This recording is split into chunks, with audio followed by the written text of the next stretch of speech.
Hi guys, my name is Joseph Weeks, and today I shall be talking to you about strategies I use in terms of NFTs and also the software I use to accomplish some of the strategies I have. So what I'm going to do is I've just created a small diagram, and this small diagram helps us focus on what I'm talking about. Otherwise, I could just be talking in some kind of vacuum. So let's jump in there quickly. So in here I have the NFTs, and I have two strategies: flipping or paper handing, and HODL or diamond handing. Now, these two terms really are just terms. Everything depends on where you find yourself and what instances occur when you actually buy the NFT. You have a strategy initially to sell, but you have to hold on to it because you did not get the good price you required, and it fell to the floor. And as a result of that, you have to hold on to it. Now, I'll say to you, in that instance, you have to change your strategy, except you want to paper hand and sell it for less than you got because you just want to get out of the project. But that's up to you. Now, when I go into look for an NFT, I look at the team. The team is the most important feature in any NFT, despite what anybody says to you. The team is the one that is going to push the project, and they're going to ensure that the project rides the wave, and they're going to get the project to turn around if it's going south. But it's very difficult to understand what the team is all about, and this, I think, is a bit of a difficult one to get to know, because a number of features with a team are as of yet unknown, except you have ideas about what the team can do, and you have the track record of the team prior to them creating NFTs, which is not always the case. But anyway, there are a number of things I look for in a team. I want to know if they're experienced. I certainly want to know or hope that they're docs, so you know who they are. You can see them. For those of you who are just coming to NFT space and do not understand what a docs team is all about, it means a team by which you can see who they are. So they probably have a Twitter page or a LinkedIn page or that sort of thing. You also want a team that is knowledgeable, because like I said to you, what happens to NFTs a number of the time is that they rise and sometimes they fall, and a good team can navigate them out of the chirpy waters in time, because they have strategies that they've already created or they've already aligned, which will work and create good value for the NFT and pull them out of the mud. A very team as well is a good one, because you have different aspects. You know, sometimes you have a guy who can do everything or a girl who can do everything, but sometimes it's good for them to have a dev, an artist, so they bring together different skill sets and different contacts, and this can actually help the project quite a bit. So the team is the first and the most important aspect of anything you want to do in terms of NFTs. Now, when you're looking for an NFT to buy, it doesn't matter what strategy you have, either you're flipping or you want to keep it. You have to look for NFTs and try to get yourself in there early, because what happens is that there has been this aspect of whitelisting, and whitelisting gives you particular privileges. One of the main privileges it gives you is the fact that you can buy the NFT at a reduced price earlier than the other people in the public mint. And what does that do for you? It means that it will, if you want to flip, it will give you the advantage of getting a more bang for your buck, that you can sell it at a better price. Or if you have to sometimes go below the price that is actually being minted on the public scale because you want to get rid of it quickly, then it also does that for you. And I suppose that it all depends on what strategy you are actually looking at, but getting yourself on the whitelist is very crucial sometimes in terms of these strategies. Not all the time, but in terms of the strategies, it kind of works for you. Now, to do this, you want to get to hear about the project early, and sometimes it's very difficult to do that because you do not have ears on the ground all the time or eyes in the sky. And to do this, you have to see people who might have a larger reach or a larger scope of influence, hence the term influencers. And these guys are one set of people that you want to have a look to see what is actually going on, because what tends to happen is when a project is about to get launched or when a collection is about to be created, what happens is that they set up a Twitter page first and then a Discord page next. So Discord is quite good, but Twitter is a true indicator for an early launch, because it's easy to do, and sometimes people set it up a few months before or a day before. It doesn't really matter, but at least you get an indication of what's going on, and you might have a chance to get on the white list because you have what they call OG status, original status, or original, yeah. So that's the first aspect. And then whales. This is more in terms of looking at the trends that could be occurring with a particular NFT, and you see a lot of whales moving, or whale wallets beginning to move, and whale wallets beginning to pick up a particular NFT or get rid of an NFT, then you know that something is going on, and they can begin to remove a lot of NFTs from the actual marketplace, and the price of the NFTs begin to go up. So it's definitely one that you want to look at. Trends I'll come back to later. So for these two, I'll show you software that I use. One I own, and the other one I do not own. Actually, I did a video on these two software types, or these two NFTs. One is called Solana, and the other is called She Guardians. She Guardians has a free version. It's called Solana Flow, which gives some kind of information, but in terms of getting the actual good bits of the information, things that can help you, you will need to actually get the pro version. I do not own the pro version, but I'm on the Discord page, and it seems to me, just looking at Discord page, in terms of whales, they have features which they are actually working on. So I just picked this up, and this was actually yesterday yesterday evening, actually, on the 23rd or 37th is on the 1st of December or 1st of January 2022. Our full attention is on key features for the Solana Flow SF Pro, real-time data, project history since mint day, and a deeper wallet insight. So these deeper wallet insights will probably give you an indication of what's actually going on. So that is for the She Dragons. In terms of the actual software I do own, which is Solana, I'll come and point you to what I said about influencers. And influencers you can find on Twitter yourself, but it's manual. An automated way to do it, and a quick way to do it, is to have a software like this, where you go and see what influencers actually exist. And the software will give you a list of influencers. Where are we on this? Yeah.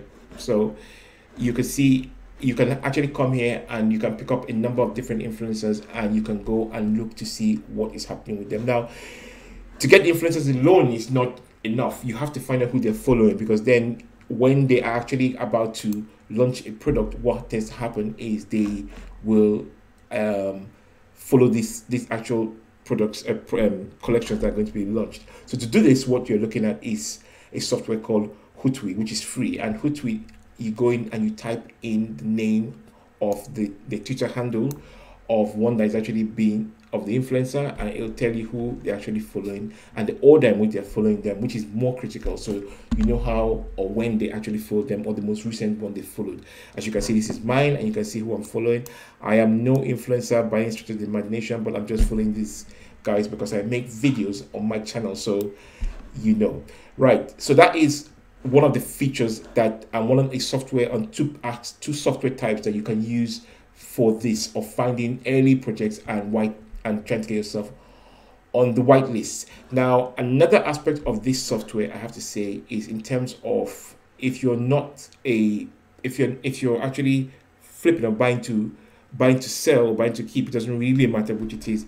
They have another feature which is quite useful, and this is one where you can go and look to see what NFTs and the best price for the NFTs, and they rank them according to a score. So for this particular collection, Neo Monkey Business, it's got a floor of 102, and you can see that it has the rank here. This is rank 52, a collection of 498, so 74%. So for the price you have and for the rank it gives, presumably the software is saying that it's the best one to pick up. Sometimes you might get 2 or 3 diamonds, which some people want to wait for, but other than that, you can go in and you can pick this up, and you have a chance to flip it, or you can keep it because you've got the best value. So this is what another aspect of the Solana, what this will give you. Now, going back to my diagram, I also look to see if you can get alpha. Alpha is, or information about alpha. Alpha is very similar to what influencers are following, and another way to do this is to hang out in Discord or Discords of software like what I just showed you, Solana, because a number of people are geared towards finding out information, and you can pick up things and you can pick up information about NFTs that are going to come through. There are also other channels on YouTube which you can actually have a look at, which give a lot of information about upcoming drops and things that you can do to find out about, or the information you can find out about NFTs and whether or not these NFTs will do well. But this aspect is quite tricky, because when an NFT comes in early, you never really know how it's going to do, and even until it mints, you never really know how it's going to do. I tend to just wait sometimes to see what's going on and by picking up in secondary market using some of these tools, because a good project might rise and might fall. Now, trends are another aspect that you want to look out for. Recently, there's been a big push towards, at least on the Solana ecosystem, there has been a big push towards creating NFTs that have utility to do with gambling or gaming, as the case may be, depending on what term you want to use. Now, by gaming, I don't mean games like Fortnite or that sort of game. I'm talking about the actual gambling. And why this is a good one is because they tend to pay royalties for people who use the games. And if you're an NFT holder, you're almost like an investor who has shares, and you get royalties for the games that are actually put on by this platform.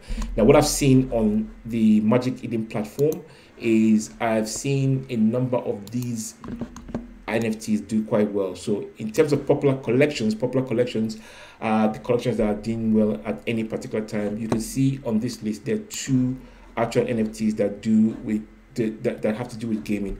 One is Soul House, and this is to do with blackjack, and you can see it has a floor price of 4.70. I'm not sure what this was minted for.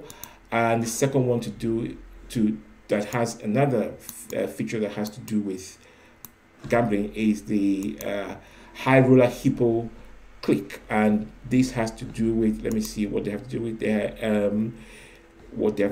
casino and arcade games, because they pay a royalty. So this was minted at 0.45, and what happened is I think it was minted at 0.45. I'm not too sure on that, but initially it fell, and it's now risen, and it's maintaining its floor price, as you can see. And also the number that are listed will also determine how good or how well the project, or how much that you can actually get an NFT for. I also see another one, again, coins. This is one I actually, you can see what the floor price is 66 Sol, and you can see these guys, you get the tokens, collect 3.5% fee on every game and distribute it out to our holders. So this is what you can see how many are listed, just 6. I don't know what this was minted for, but you can see these ones that deal with any kind of gambling have a utility that seems to attract quite a number of people, and people tend to hold on to. So that said and done, let's talk about when you buy and when you don't buy. And for that, I have a software called Mr. Bot. Now, Mr. Bot is a very good software because it gives you charts on and to look at the trends that are going on. And I was looking at this a few minutes ago. This is Mr. Bot software. So I'm using the software to look at itself. And what it tends to give you, the number on the floor, which are listed, so 187, and the price. So what you find typically with this is when this falls, this rises. So when you have more on the floor, what you tend to get is you have the price fall, and when you have less, the price rises. So if you're going to buy, the time to buy was here, because you can see the floor was pretty low. It was at 0.25, let see, 0.25 for whatever reason. One of them was put on 0.25, on for 0.25, and that would have been a time to buy, but not a time to sell. To sell, you might have to wait for it to go on. I actually minted this, because it's one of utility. I'm not that bothered about whether it rises or falls, because I'm gaining the value from it from the utility it provides. So talking about utility, let's go to another aspect. Right, when you buy an NFT, I always say look at the utility that it gives to you, because that might be the saving grace for this NFT. If you're able to flip it quickly and sell it on really quickly, then it doesn't matter. Sometimes you're left holding the can, which has happened to me on a few occasions, and I'm grateful for the fact that I got one that has utility, because one of these utility features or some of these utility features that work could be gaming. Gaming is, now games, not the actual gambling, but games, having play-to-earn games, because with having play-to-earn games, you can have an NFT that will have access to a play-to-earn game that is actually being produced, and so the NFTs might actually begin to rise in value as it gets closer to when the game is produced. But the thing with games, which was a big thing that was actually being talked about last year quite a lot, it's an easy one to say, but it's a difficult one to do. The team will be very critical in producing whatever game that the NFT is going to be associated with. And sometimes they run into problems and they cannot fulfill this. And so it could be one that you should look out for, because not every team or not every collection that is going to produce a game is actually going to be able to do that. I also look at DeFi mechanics, liquidity pools, staking, and tokens. So sometimes you find some NFTs that provide tokens which you can put in liquidity pool. I have a number of them on both Ethereum and Solana. And even though this is primarily to Solana I'm actually referring to, and staking, sometimes you're able to stake the actual NFTs themselves, and you can get some in-game or in-house tokens rather, and these in-house tokens could be used in certain ways. So for example, one NFT I have is going to have, you're going to be able to stake your actual NFTs. I actually went out and bought a few more, because the position of the NFTs as it sits right now is quite low from the price at which I bought it at. So I bought some, I've picked up some from paper hands in the market, and I'm going to stake them. And when they come back, I'm going to use what I get from stakes to buy other NFTs which are going to be launched next, because they're going to have second generation NFTs. And then when I come to sell, it means that I do not make a loss, because what I've done is I've bundled NFTs all together, and I've had to stay for the long term. But while I'm staying for the long term, I'm actually executing a strategy to make sure that when I exit the position or when I exit the NFT, I don't lose out entirely. Otherwise, you can keep it for the long term, and it can be one that actually produces some kind of tokens, and the tokens you can cash in for either USDC or you can cash them for Sol. It depends on how the DeFi mechanics have been set up, but this is becoming more and more one that is used within the NFT community. Now, the last area I can talk about to you is bots.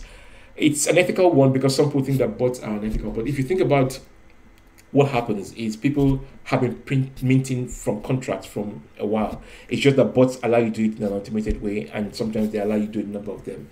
It also means that in a situation where you have a number of people who are vying for a project that has a lot of hype and which might do very well, you might not get a look in, except you have fast fingers and you can actually click on that mint button very quickly.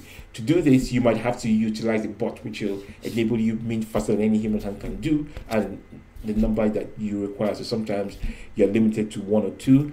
The bot will help you do it because they can do it automatically, and they'll get you in there. So bots are one that you should also look at if it's one thing that you actually think that you might require down the line, because when you come in, you're not totally sure what is actually being used within the space, but it's one that definitely you should look at. Now, I also talked to you about the launch pads that exist, and the one that seems to be the biggest one right now is the one for the Magic Eden platform.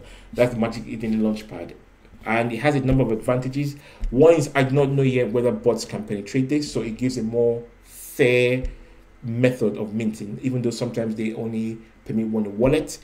And also, because there are a lot of eyeballs on the Magic Eden platform, I believe is the biggest marketplace for Solana at the present time, it means that the mint is actually going to probably go quite well, and the secondary could go well because it's a project that is already well known and people want to buy into it, and they might not be able to get into it because of the number of people that are trying to mint it initially. So this means that it'll be easy to flip. Right, so that brings me to the conclusion for today in terms of the strategies and software I use to implement some of the strategies I have. There'll be many more out there. If you have any, please leave a comment for me down below. I'm going to leave links as well for some of the software types I've talked about, and I'm also going to give some sort of information regarding other aspects that I think will be useful to you. Please, if you enjoyed my video, thumbs up or thumbs down, and also I would love to get subscribed. I'm trying to grow my channel to 1,200 followers, and I'm getting there slowly but surely. Thank you very much for watching, and I'll see you in the next one. Bye.